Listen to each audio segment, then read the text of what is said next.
I want to welcome everyone to the webinar on, it's a rent reg recap, cases and legislation post-HSTPA. And I'm Heather Stone, executive editor of the Habitat Group, which publishes the New York Rent Regulation Checklist. And our speaker today is the author of the Rent Regulation Checklist. But before I introduce her, I just want to thank the New York City Real Estate Expo and Anthony Kazazis for letting us present today, and give you a couple notes. We will not be doing a Q&A session today. This is a quick 30-minute presentation, but if you have questions, please email us. There will be time tomorrow to do so. You can email me directly at hstone@thehabitatgroup.com. We will be sending, we'll have a slide presentation, which I'll put up in a moment, and we will be sending that to all registrants within probably the next 24 hours. And without further ado, I think that's everything. Let me introduce Eileen O'Toole. Okay. Eileen is the principal of the law office of Eileen O'Toole, and she counsels owners, lenders, and prospective purchasers of residential properties on rent regulatory and other housing issues. She also appears before courts and the DHCR in all phases of landlord-tenant litigation. And as I mentioned, she is the author of the Rent Regulation Checklist. So thank you, Eileen, for being with us. Thank you, Heather. And thank you, NYC Real Estate Expo, for hosting me and Habitat again for this presentation.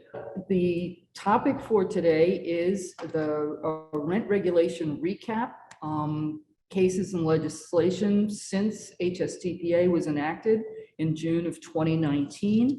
There actually have been various developments, and as I mentioned in the overview slide, the next slide, what I'll be talking about today is just going over some of the HSTPA provisions that many of you are probably familiar with, letting you know about any updates through legislation or through court decisions or DHCR actions. There is actually, toward the end, if I don't work it in each of these topics, there is some pending legislation for additional changes to the rent stabilization law. And HSTPA, as many of you probably realize, also didn't just amend the rent stabilization law, but also amended a lot of the procedural law for housing court. And there have continued to be even more changes during the COVID period. So we'll touch on some of that also. And I'll also let you know about the status of the good cause eviction legislation that remains pending. So getting into it, one of the big things with HSTPA was that future deregulation was repealed. There's no more deregulation. After June 14th, 2019, if there were pending applications for high rent, high income deregulation in June of 2019, those got dismissed by DHCR. There have been some challenges to that, which so far have not been successful. And some of these cases may remain to go up on appeal, and there may not be much success with that, but they have not gone all the way up at this point. One of the big issues that's been litigated in connection with deregulation is that if the lease in effect when the order was issued, rent stabilized lease was still in effect on June 14th, 2019. When that lease expired, there was no more deregulation, so deregulation wasn't allowed. And this wasn't really relying on an HSTPA change. This was part of the law before that. So it has not been one of those cases where you could argue that HSTPA changed something unfairly. So that's about what's going on with deregulation right now. A lot of that, the issues with that surfaced fairly quickly after the law was passed. Moving on to leasing issues. One of the things that happened with HSTPA is that it eliminated vacancy increases. And there seemed to be some question at the beginning about whether you could collect renewal increases with a vacancy lease. Courts and DHCR have said that you can. And I have in the slide here the current renewal increases that went into effect on October 1st.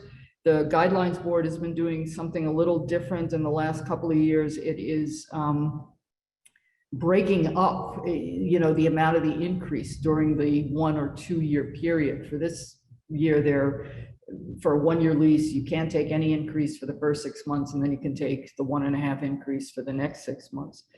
And there is something, well, I'll talk a little bit later about ERAP and LRAP, the rent relief programs that the state is offering that landlords can consent to, and that does affect some additional limitations on how much rent increases you can take for about a year. So, but it doesn't mean that these increases don't apply. One of the things to keep in mind is preferential rent. If you give a tenant, a rent stabilized tenant, a preferential rent, you have to continue to give that preferential rent throughout the tenancy. That's a different thing than a rent concession. A rent concession, preferential rent, you give a reduction from the legal rent for each of the months that the lease is in effect. A rent concession, you may charge the rent, say the rent is $1,500 a month, but you will give the tenant a concession that they don't have to pay the first month's rent, or they don't have to pay the first and the last month's rent. Or if it's up to a 3-month concession, which sometimes for new buildings or for economic reasons, an owner might give a concession to boost rentals, but those are considered different from and not the same as preferential rents. There is a case going on, and there's several cases going on where tenants are challenging in 421A buildings the initial rents that were charged because there may have been rent concessions granted, and the tenants are saying that that altered what the initial legal rent should be under the 421A program and caused rent overcharges. And I think there are at least 7 of those cases going on right now, and they're in early stages, although I know in at least one of the cases, the tenants were not successful initially, but I'm sure that that is on appeal right now. One of the things that I've been made aware of that was changed with leasing issues was that there are now tighter deadlines for letting tenants know whether you're returning the security deposit or not returning it for some reason. You're supposed to notify tenants within 14 days about that.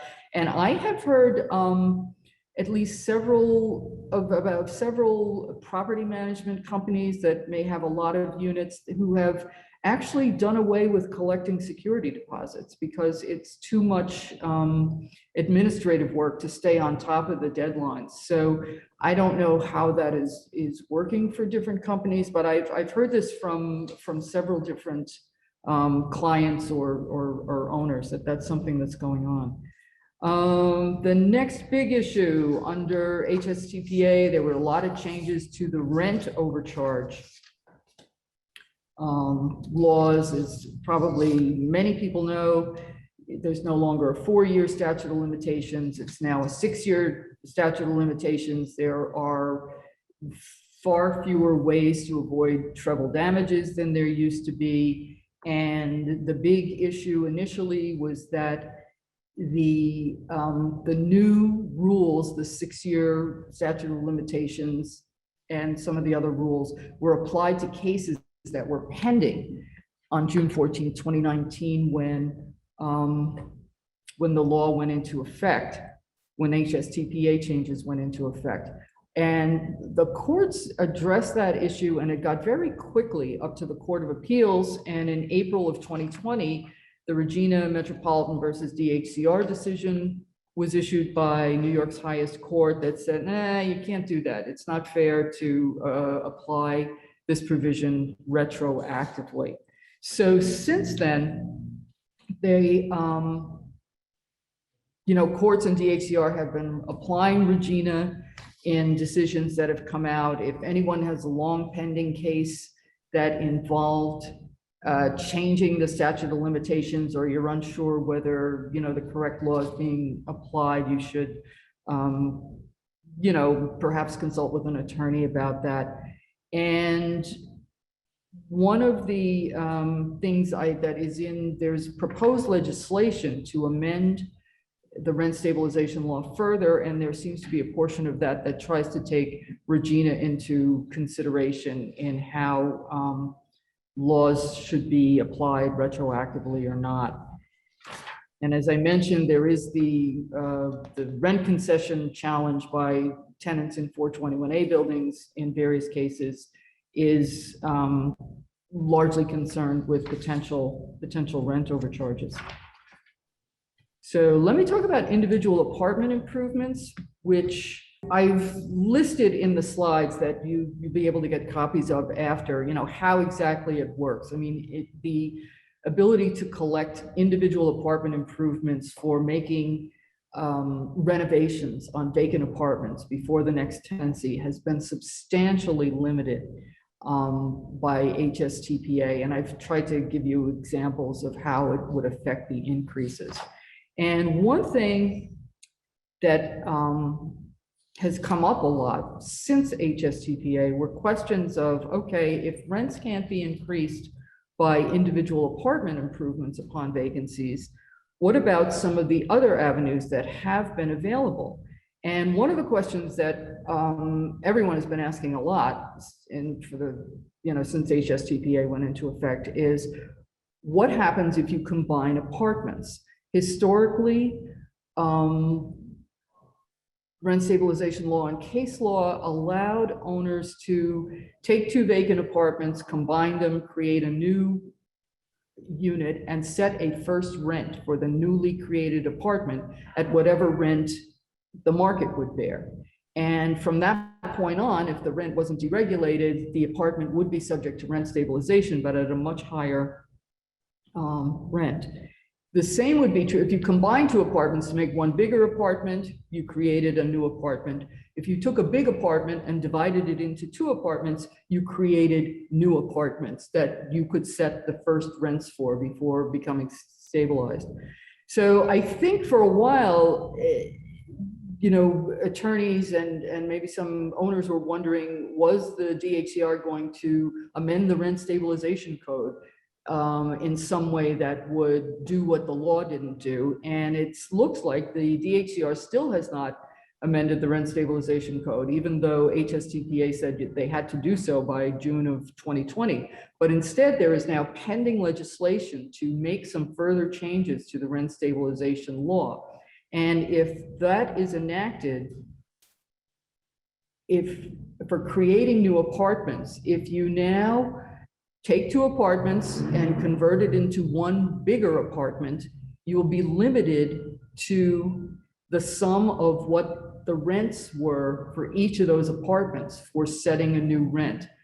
I read the proposed statute. It doesn't, to me, seem to answer the question, can you apply a vacancy increase on top of that? I didn't see anything about vacancy increases. It reads as if to say, your first rent is the combined rent of the prior, two apartments, but I'm not sure if a vacancy increase is then included on top of that.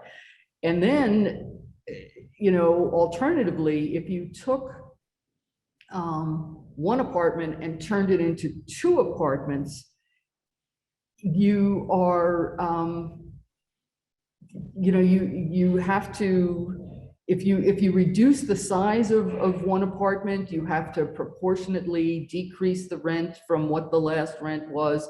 And if you increase the size of one apartment, you're limited to what the prior rent stabilized rent was. So there's really a bearing down on that, what was an option to create a new apartment with a new base rent.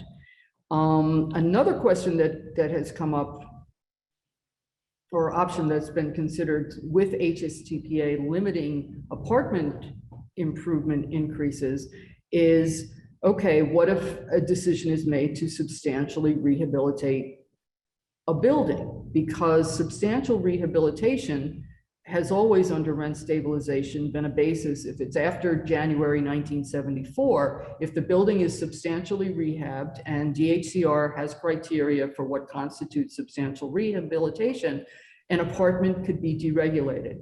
Now, until this proposed legislation, which is not law at this point, but if it passes, it will change some things.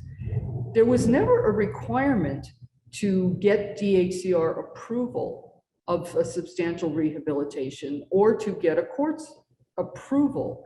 A lot of times the issue wouldn't come up until someone who did the work and assumed the building was substantially rehabbed would suddenly have a challenge from tenants saying, no, we're rent stabilized. We shouldn't be deregulated. And at that point, the landlord would have to prove either before DHCR or a court that the building had been substantially rehabbed. And this could be 15 years after the work was done. So, you know, there could be problems of proof and having to figure that out. But if the proposed legislation goes through, it says that if you substantially rehabilitate a building now, you have a year to file an application with DHCR to get it approved in order for it to be to be deemed substantially rehabbed. And if you had substantially rehabbed the building previously and never got approval from DHCR or a court in litigation, you have 6 months to make a filing to get that determination. So if you don't do that and the issue comes up later about whether the building is substantially rehabbed, the owners are going to be at a disadvantage because there's now a requirement to prove that. And there seems to be built into the statute some further criteria or objections that can be made to the substantial rehab that will give tenants some more opportunities to challenge a substantial rehab. One of the things that HSTPA had directed DHCR to do, and they have done, is to establish a centralized electronic database for apartment improvements that owners have to respond to and have to include that information with rent registration now. So there's much more monitoring of IAI rent increases in rent stabilized apartments than there ever was. Moving along, major capital improvements. I won't say too much about this, but one of the things HSTPA required was for DHCR to set up a reasonable cost schedule for MCIs, which DHCR has done. They did it in 2020. They issued a renewal one in 2021. I think the idea is to do this and update it annually. One thing I've seen, I write the landlord versus tenant case digest monthly for Habitat. So I see what comes down the pike in terms of housing court decisions and DHCR decisions. And one of the things, an issue I'm seeing raised in PARs recently has to do with group work. HSTPA eliminated group work as a grounds for an MCI application, group work being, if you replaced all the kitchens in all the apartments.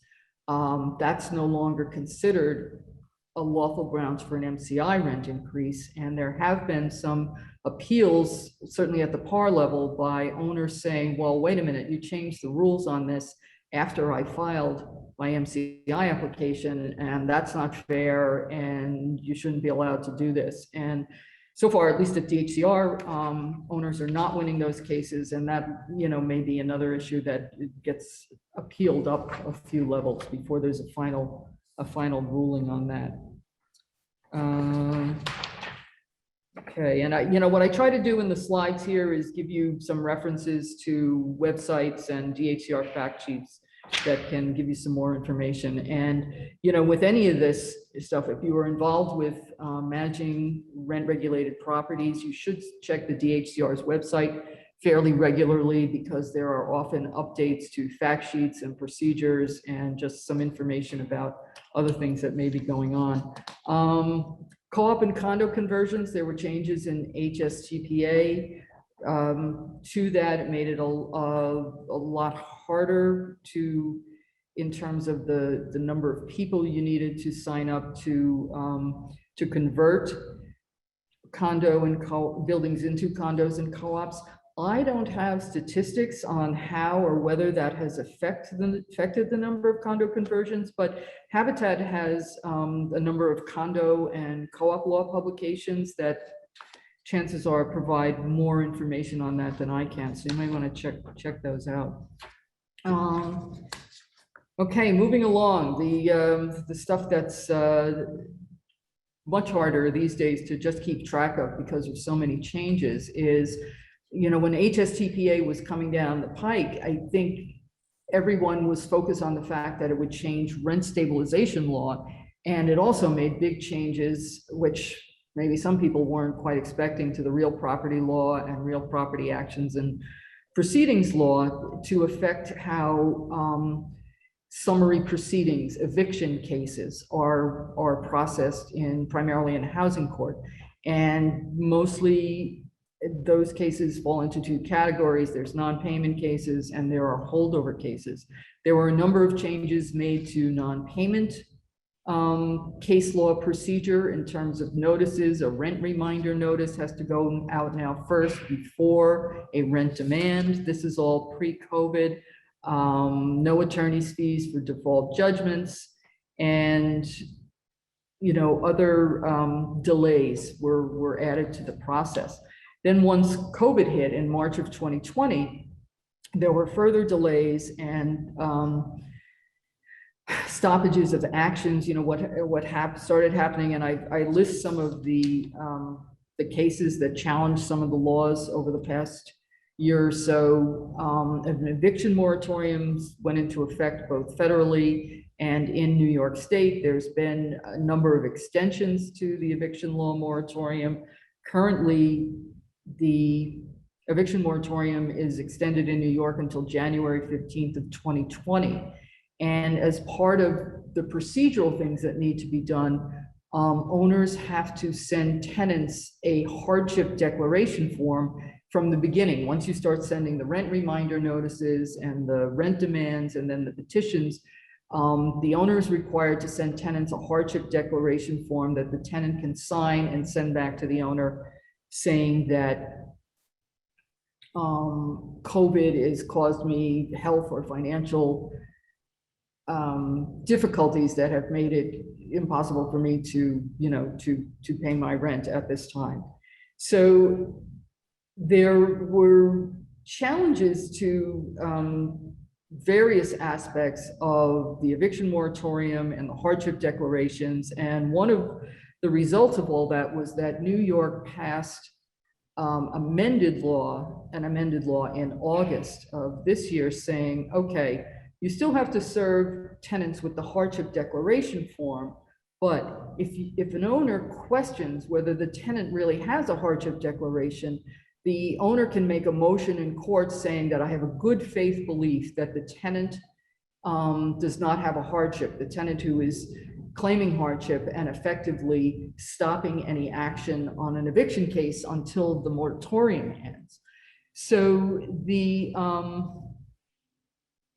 one of the things that's happened with that is that there has been some litigation, and there is some recent activity on that. Just this week, there was this crucifix case that, the upshot was that, New York amended the law, but now the owners who are involved in that case are saying, well, wait a minute.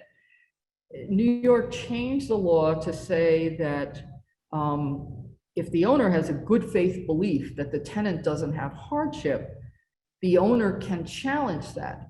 But the owners are saying that this is illusory, because how can the owner have a good faith belief about whether the tenant has a hardship, because the owner doesn't know what the facts are?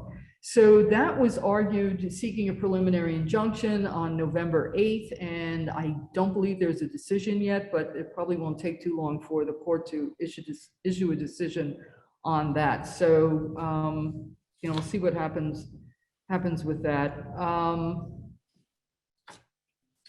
There's also one of the probably more productive or practical ways that a lot of owners have found to deal with the fact that commencing non-payment proceedings may not be possible right now, or there may be a question of if, you know, people are really having problems paying rent, whether it's what the result is going to be. New York has set up the ERAP, Emergency Rental Assistance Program.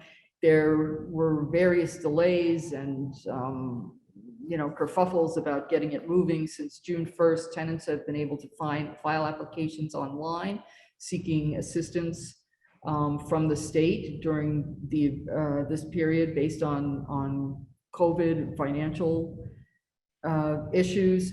There's a part of it, once a tenant files the application, owners receive notice from the state and are asked to confirm their side of what the arrears are and to indicate whether they will consent to the state giving the money.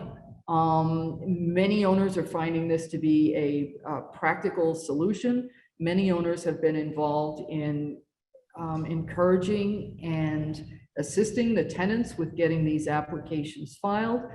The downside for some, though not everybody sees it this way, is that if you accept the ERAP funds as the owner, they go directly to the owner. You can't raise the rent for about a year or start a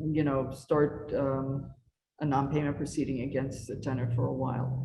So whether how long the ERAP program will stay in effect remains to be seen. I know there was some talk about them running out of money. And so there was another landlord program developed. Since I see we are coming up, time is just flying. There is so much to talk about. Let me just mention that there is a good cause eviction bill, again, before the state legislature. There was movement on this before COVID, and then things died down for a while. But the good cause eviction bill is again actively before the state legislature, which would prevent eviction of unregulated tenants. Owners would be required to give renewal leases, and there's mention in the current bill of limiting the rent increase to 3.5%. And in the meantime, while this has been pending in Albany, I checked this morning, there are actually several localities, Albany, the city of Hudson, and the city of Newburgh have all passed local good cause eviction statutes covering those cities or towns. So there does seem to be some movement behind that. So at the end here, I give you again some website references, encourage you to go to Habitat's publications for information, encourage you to join owner organizations such as CHIP and RSA to be kept up to date on all of this, which continues to change week to week. And I see Anthony has joined us. And I'd like to mention that we will be sending everyone a copy of the slides. So you should get those within a day, and you'll also get the video of this presentation. If you missed any part of it, you'll get that in about a week. Hey, Eileen, thanks. Thanks again. You did a fantastic job in last April, and we're very proud and happy to have you on board with Heather, representing the Habitat Group. And again, like Heather has said, there are some questions here and some chats. And today, Heather and Eileen will be saying hello to every attendee. So save those questions and submit them to Heather tonight or tomorrow morning, and she'll answer all your questions, okay? Once again, guys, Eileen, thank you so much. You're fantastic. A lot of great information. Again, Heather will have everybody's email. She'll submit out the little note saying thank you for attending, and she'll give you her contact information. She'll give you her email and as well as Eileen's email. So you'll submit all your questions to them. Once again, guys, you take care, and we'll see you soon, okay? Thank you very much. Okay, bye-bye. Bye-bye, guys.